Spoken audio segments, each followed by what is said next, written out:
Welcome, Paula, Bhagwati Ji, and it's another episode at the Avya podcast channel. And in this channel, we try to bring to you guests who are very deep into their passions, into their practice. And today we have with us Bhagwati Ji, and I've had the pleasure of having her with us in Avya for the last week. And she did with us an Om chanting session. She practices yoga and Bhakti Yoga. And now I'll give it to Bhagwati Ji to talk. Thank you, Ashish, for having me on the podcast. I'm very grateful to share with all of you whatever comes up in the podcast. And yeah, let's begin. So the first question is, you are very deep into Bhakti Yoga, and you conduct retreats for Bhakti and teach people about devotion. And the ironic part about that is that you're doing this in New York. And New York is New York, right? And how does one stay centered and grounded in New York while practicing Bhakti Yoga? It's like the first question which came in my mind for you. Yeah, so I am from Honduras, which is a very small country in Central America, close to Mexico, Guatemala, Costa Rica. I was born and raised there, also in a city. The city is quite small compared to maybe Indian standards and New York City. We had only 2 million people. But still, I grew up in cities. Now I live in New York City. And it is amazing. I am not sure how exactly to describe New York in a sense that would give it proper justice. But for those who haven't been there, visualize a lot of movement, a lot of activity, a very rajasic atmosphere. People are always on the move, always rushing, don't have time. New York City is said to be known as the city that never sleeps, following this concept. People are always in a rush. And it's beautiful as well. So there are many distractions in New York City, lots of colorful things, lots of shopping to do, lots of fashion, lots of partying. It's this kind of city that concentrates itself, at least outwardly, on pleasure for the senses. So that is what we have to understand. How are we using our energy, and how is that energy being allotted into each of our senses? So of course we know the 5 senses, right? Eyesight, hearing, smelling, tasting, and touching. And now usually how we act in this world is through what we are attracted to and what we are averted to. So the raga and dvesha.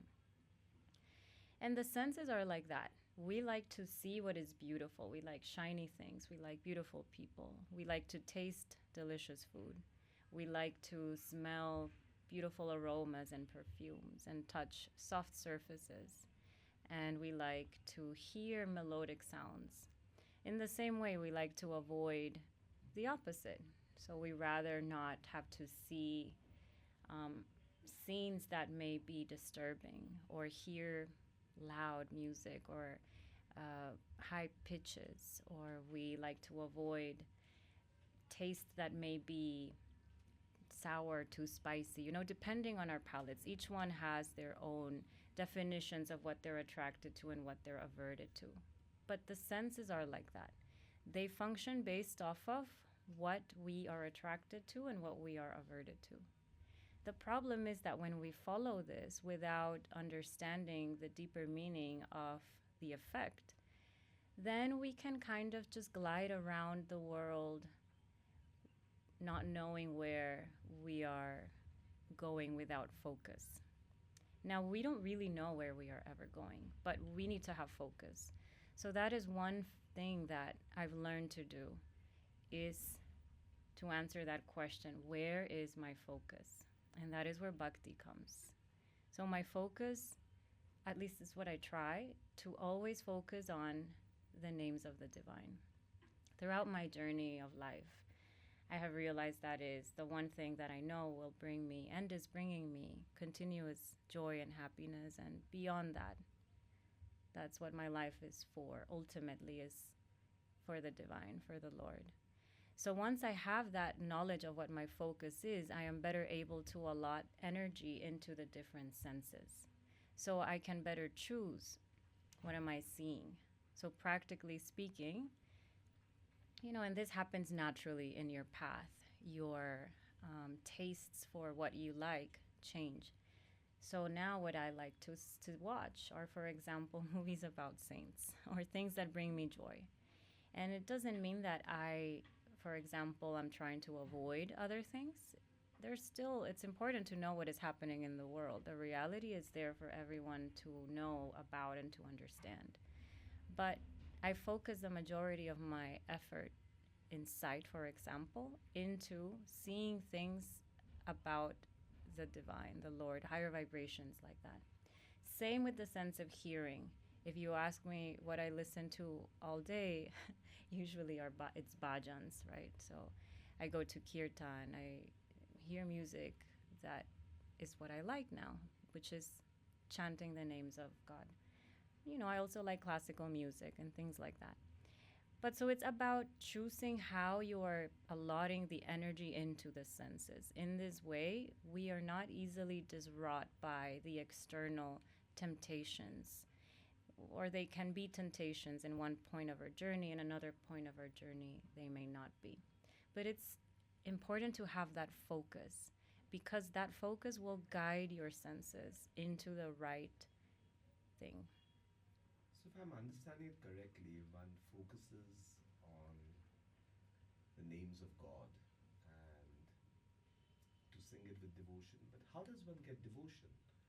It's like being told, hey, you should like this person, or, I mean, you're either devoted or not. How does one get devotion? How does one sing with devotion without, or how does one get to that stage where there is devotion? That is the whole journey of yoga. We cannot force the devotion, but the devotion is there. The thing is, we cannot force to feel it right now because it has to be natural. And the way that it becomes natural is by us learning to let go, which is something that is always talked about in yoga, even in asana classes. Learning to let go. So, what are we trying to let go? The famous poet Rumi. I often quote this part of one of his poems, which phrases this, conceptualizes this very clearly, which says, our task is not to seek for love, merely to find the walls we've built against it. So that is what we are trying to let go in the journey of yoga and spirituality. We're trying to let go of whatever is inside of our minds, inside of us, that is limiting our perception of this unconditional love. Because for me, Lord and God and the divine are all synonyms to what is unconditional love. And we cannot feel any of that if we still have attachment to certain ideas that limit us from perceiving that. So that is where the practice comes. That is the importance of the sadhana. Keeping a regular daily practice that helps to remove whatever is limiting you. And then through time, if you have that intention to change, to become a human being beyond, living in the material world, if you want to open yourselves up to the higher reality of spirituality, then it will come. But one has to be wanting to let go of that, and it can be a difficult process. Paula, as you, very interesting points that you made. And so I'm going to talk about it from a little bit about someone who's from a city, and I'm just correlating to myself, living a corporate life in Bombay. We've been conditioned so much since we were a child that we need to succeed. There's so many goals, so many things to achieve, and there's always a better future tomorrow. And It's kind of an alpha personality that we are all told to have, that to be successful. And within this, there's a lot of effort which needs to be made to be successful. And you spoke about surrender, whether that's in asana or in bhakti. From being someone who's conditioned to always try and achieve, surrendering is not something which one even understands how to do. Some thoughts on that, on some easy ways of how one could learn how to surrender. Yes, this is the way in which I was also raised. Even though my parents are religious, they follow Christianity, still they were focused on the material world in the sense that they inculcated amongst me and my sisters the same things that you're mentioning, right? Always thinking about success in the material world, in your work, in your school, in your job, getting married, having children, all these things, which are fine. There is nothing wrong with any of that. What creates suffering is the attachment to the fruits of the action. So, what does this mean? This means that, of course, if we are alive in a human body, we have to be active. That's the nature of the world in which we live. It's ruled by activity. So, we have to work, we have to do our dharma. And each one has a different dharma. It doesn't mean that because you follow the path of bhakti, you're going to go to live in a cave, in an ashram. Even my spiritual teacher tells all of us, keep doing your dharma. That what we have to learn is to not be attached to the fruits of the actions. Like in the Bhagavad Gita, when Krishna is teaching Arjun, the whole point is to know that everything is out of our control ultimately. We can try our best to do whatever it is that we need to do in that moment. But if we begin to think that the results belong to us, that's when we develop attachment. And this attachment arises from fear of losing something. It could be either our name, losing our fame, if one is famous, losing our jobs, our families, etc. And what happens is that there is a misunderstanding of belonging. Because ultimately, we come into this world with nothing. And we also leave without anything. In the sense that we don't take our children with us, we don't take our money with us, we don't take our careers with us. We just come in our human body and we also leave, not even with our human body. So we have to realize that nothing really ultimately belongs to us. I once had an experience in a dream where there was a thief coming and he was wanting to steal my engagement ring and my wedding ring. And in the dream, I gave him my rings and I told him, nothing in this world belongs to us. Everything is borrowed for us to learn from. And so that really stuck to me because it's true. Everything is just borrowed for a temporary amount of time. So when we know that, then we can change the relationship in which we view the objects, the persons, the situations, experiences, everything. And so it becomes easier or makes more sense even to avoid the feeling of possessiveness or belongingness or wanting to accumulate more and more and more from a space of greed, because we understand that that is not ours. Now, it doesn't mean that we shouldn't be successful. I want to be successful myself, in doing what I'm doing. But the motives are what matters, the intention. If you want to do your dharma and you want to be successful, to help others around you, then that is already coming from an intention of love. But if one wants to keep gaining things, gaining money, gaining fame for own selfish motives, then that just leads to one becoming more proudful. And what happens is that it becomes harder and harder to open up to love. And the more that you feed the side of pride and of ego, then the more suffering there also is, because the attachment becomes stronger and stronger. And at one point or another, all of that is going to go.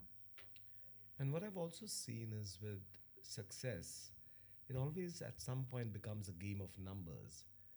And that number is always a shifting goalpost. And so wherever you've kind of there, and there will always be your companions, colleagues who would have just achieved that little bit more or that extra 2% return on their investments. And that starts causing anguish, you know, even though you may have enough. Yeah, that is normal in a way, right? Because of how society has generally taught us to be the best. In that sense, one has to learn to be happy for other success, which may be a little challenging at times. But once we allow ourselves to, in that situation, be happy for the person and their success, you will experience a sense of inner peace. And there is the law of attraction as well. When we function from the space of inner peace, of love, of happiness, then you will also attract that.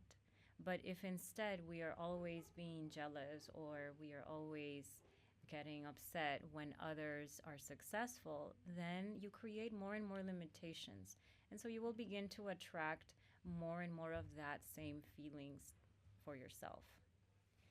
So practice practice being happy for others, Practice being happy for others. for others' success.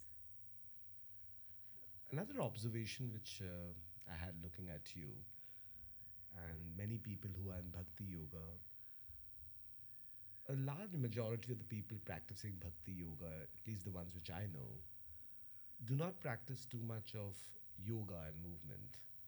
And I noticed that you practice that a lot and you teach that too. And how these two wedded and how they benefiting each other. But it's just something that I have not seen too often as someone practicing and teaching Bhakti Yoga as well as practicing and Yeah. learning both the same. Well, my dharma is to also share asana. And it was actually my entryway into this whole world. The very first yoga related class I took was a vinyasa class in 2008. And we often think that the different paths of yoga are separate, but they can never be separate. They're always intertwined. So when one follows the path of bhakti, one is not purely following the path of bhakti. There is always action that is involved. So there's also the path of karma, which is of action. You're always having to learn things as well. So path of jnana is there. You spend a lot of time meditating as well. And maybe not everybody, but I still practice asana, for example. So path of hatha is there. And what happens, or at least what has happened to me in my own experience, is that the asana has become like a prayer. When I practice, it's like I am praying as well. When you're practicing, you're like praying. Yeah. Wow. Could you elaborate a bit on that? Yes. So if you even study the postures, a lot of them come from the the gods, the different Hindu deities, the different Hindu gods. And the vibration is already embedded in each posture. But for me, what has happened is that now when I practice, I pray before, I do my prayer for my guru. And so I dedicate the practice to the love, to my guru's love. And in that space, I am able to be more present in the moment.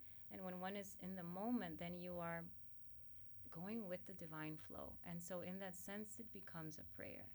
Your breath becomes synchronized with your postures. Your body becomes more flexible because your body is happy with the vibration of love. And so even the flexibility is increased in the postures. And the flow happens with more ease as well. That is how it's a prayer to me. Wow, that's so beautifully described. I've never heard of someone describing asanas as a prayer. And that was such an amazing, amazing description. I think in my own way, I don't practice Bhakti Yoga in its full way, what I do love is to chant, and I have this deep desire to keep getting better at singing. And I feel that the day I do my asanas in the morning, that my voice sounds better. So, in that way, if that chanting just without too much of belief also, maybe more for the pleasure of singing, but that sounds better and therefore probably more devotional. So I think, yeah, I can understand a little bit of what you're saying on this. I've heard you singing. You sing beautifully. I wish more people would be able to say that. But you're very kind, you're very kind. Or maybe you see the divinity, I don't know. Well, chanting itself is a big part of Bhakti Yoga, chanting the names of the divine because it carries the vibration. We say that the name is the same as the fullness of the divine. So the more and more that we chant, even scientifically, what happens is that the pathways in our brain begin to change. There is neuroplasticity happening. So that's what these new pathways are. And our mind begins to focus and remember the name of the divine more often. So the more that we chant, the more that vibration and that energy is embedded in our brain, even in the neurons and the pathways in the brain, which are how we think, and therefore how the actions arise and the results. So the more and more that we chant, the more and more we are actually awakening to devotion as well. Even if you are singing just because you want to practice with your voice, because the names carry the vibration of the divinity, that already is awakening that love inside of you. So, so if we were to talk about someone who's again coming from a logical frame of mind, how does chanting a name, say it's Lord Rama or Krishna or Shiva, how does chanting that name change neuroplasticity and other things? Which, I mean, if you were to, as you mentioned a couple of times in this conversation, scientifically it's been proven. But how does that work, the neuroplasticity, by chanting particular names of deities? So it's the same as anything. Let's say that you have a goal of becoming an amazing painter. So what does one have to do? You have to go buy your materials, buy your canvas, but really you have to start painting and you have to practice painting. And the more and more that you learn, the more you will become better at it. Your skills will flourish from the repetition. So it's all about the repetition. So it's not that it's the chanting of the names that creates the neuroplasticity, that the neuroplasticity is a function of the brain. It's about what you are focusing on, what you are repeating. So if you're constantly repeating the names of God, then that's what the brain itself will take. If your goal is to become a better painter and you keep practicing painting, that's what the brain is going to take. If you want to become a better soccer player, then you practice, and then that's the shape that the mind will take as well. So it's more about the focus again, what you are focusing on, and then it's the repetition. And everything carries a different vibration, so that's also a difference. The names of the divine, like I said, carry the vibration of the divine. So by you repeating that, automatically the brain begins to absorb that, but also the energy that it carries. And that is how it affects the subtle body. Because of the energy in the name, it affects the energetic body, which we can't see. But it is there. And the more and more that one chants, meaning the larger the repetitions, the more one will be able to focus on that, even if you don't want to. Maybe along the day, you will find that you're chanting it in your mind. That's because of the amount of time you spend chanting it. The brain absorbs it. And that's how it goes. And then that by itself kind of becomes very mindful, as well as, yeah, mindful, I would say, and meditative. That was the second word I was thinking of. So it's kind of achieving purpose of yoga by chanting. The otherwise overall meaningful pursuits of a spiritual life are becoming more mindful and as well as meditative. Yeah. So Yeah. That's actually one of the things that Krishna suggests to Arjun towards the end of the Gita and in other conversations he has with some of his devotees, they ask Krishna, how can we do now? What can we teach people in this world that we are living in where everyone is doesn't have time? No one's going to spend 3 hours a day doing a practice. So what can we do? They ask Krishna. And Krishna says, chant. Just chant. It's the easiest thing to do in a busy world. So that's one thing that I always practice in New York or whenever I'm traveling in all the cities. Just chanting internally, japa. I chant because I love the name of the Lord and the vibration and the energy and the love that I feel. And it's the easiest thing to do. I'm doing it even right now. Which are your favorite chants? A couple of them, if. I love them all. But there is one that my guru has shared publicly that we should all chant. My guru's name is Paramahamsa Vishwananda, and he gifted us with the mantra Shri Vittala Giridhari Parabrahmane Namaha. So that's the one that I repeat the most frequently. And what's the essence of the mantra? It's for Krishna, right? So Giridhari, Vittal, they're all names of Krishna. And it's to remind us that the Supreme Lord Krishna permeates everything, outside, inside. He is everywhere. All is the divine. Moving away from Bhakti Yoga and into Om chanting. And we had the pleasure, and thank you so much Thank you. for hosting an amazing Om chanting session. And I wanted to ask you, what according to you is the significance of Om chanting? And I've heard a lot of it. It's something which has already become a part of my life. And I would also love to hear your thoughts. Well, Om again is a mantra, a beej mantra or seed mantra. And we speak about Om as being the sound of the universe itself. The entire creation is contained within Om. Everything that was, that is, that will be, everything is in the Om. And when you practice Om and you focus, it can become meditation, meaning that the mind itself, the consciousness will be absorbed by the Om and into the Om. And so you will experience that oneness with the Om. Now, when we chant, as we did here in Avia, we had a specific format, which was an outer circle and an inner circle. Both people in the inner circle and the outer circle face each other. And we have a mantra that we chant to invocate the blessing of the Kriya Yogis who have shared this specific technique of Om chanting. And so with their blessing, whoever is in the circle, and even people outside of the circle, we have our karmas kind of being cleansed because of the blessing of the gurus. So it's very powerful specifically because of that. What happens too when one chants Om is that, well, physiologically it stimulates circulation. So you might find that you may breathe with more ease and your mind will be sharper and clearer. There's also the element of repetition, which helps also in focusing.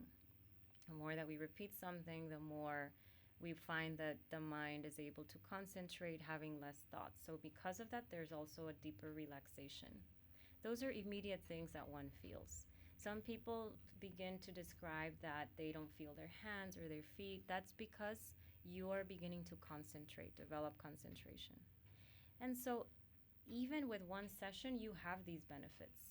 And the more that you practice, the more the innate healing is active in the body. And that begins to purify our subtle body. And so we begin to perceive reality more clearly, meaning we begin to detach, we begin to let go from everything we were speaking about at the beginning. And as you mentioned, focus. I think in today's attention deficit disorder world, where Yeah. our senses are going to 20 places, Yeah. and so are our thoughts, Mm-hmm. getting centered around the Om chanting. Yeah. Any particular time of the day that you would recommend this Om chanting? We recommend it's especially beneficial to do it under the full moon. But time wise, it can be any time morning, noon, evening. And I'm just going to now move on to away from Bhakti Yoga and yoga, and a couple of minutes on you being out here at Avya with us. You've kind of become part of the family out here. You've been here for a week, and just your thoughts of your experiences in Rishikesh and Avya. And I hope it was Rishikesh was nice to you. Actually, I want to actually just talk about one topic once more. Om chanting, devotional chanting, Bhakti Yoga, and I know you just learned sound healing. Oh, And what's the correlation? What's the interest? So, actually, one of the classes that I host in New York City or wherever I'm traveling is guided meditation or yoga nidra with crystal bowls. And this class is meant for people to go into a deep state of relaxation, into the yoga nidra, which means yogic sleep. And pairing it with crystal bowls is very relaxing. Most people end up falling asleep and even snoring with my class. So I just wanted to deepen my knowledge on sound healing. Now, the specific course I took here was more therapeutic, actually, which wasn't my original intention, but I ended up finding out once I was in the course that it was more geared towards therapy, which I actually also really like. In asana, I've taken asana for therapy as well, therapeutic use, prenatal, postnatal also. So I'm not sure if I'm going to start teaching therapy using Tibetan bowls. We'll see what the future brings, but I did find it to be very powerful. Even the short sessions I had for practice were deeply relaxing. I went into yoga nidra as well. So it's very powerful. I just need to see what comes with it. At some point, your day is going to be filled with Om chanting, devotional singing, and sound bowls. Not a bad way to live. No, it's a blessing. Lovely. And just a few thoughts on yours being with us at Avya, and when would you be back in India? Well, like you said, we have both felt at home, my husband and I, here in Avia. Everyone is just so kind, and the staff that you have here is very kind-hearted as well, which is maybe why we felt so at home. The food is delicious, very fresh. The cooks do their duty with so much love. And the space itself is very peaceful and calming. We have beautiful views, as maybe you can see from the camera. And we've just really enjoyed it. The whole aesthetic of it, very natural look and feel, which I always gravitate towards. And in general, Rishikesh, well, this is my second time here. My first time was in 2018 when I did my first yoga teacher training. And it's been very interesting for me to come here because both Rishikesh and I have changed quite a lot since 2018. The very first time I was here, I didn't even know who Krishna was. I didn't even know what was puja, even though we were doing it every day as part of the practice. No, that wasn't something that was fully explained. It's just the teachers did puja. And now I'm here and I'm Bhakti Yogi and and I'm doing puja every day myself. So with that lens, it's been beautiful to experience Rishikesh. I was actually writing a post today about Rishikesh and thought about the name itself. And Rishi is in the name Rishikesh, which means sage or seer. Yeah. And Kesh actually comes from well, it has different meanings. One is hair, another one is head and wisdom of. So in general, Rishikesh means the one who acquires wisdom of the senses is the Rishi. So another name for Rishikesh is Lord of the Senses, for Lord Vishnu. Wow. So actually, that ties to all of our conversation as well. Yes. The one who acquires control over the senses becomes wise, becomes the seer, or the rishi, the sage.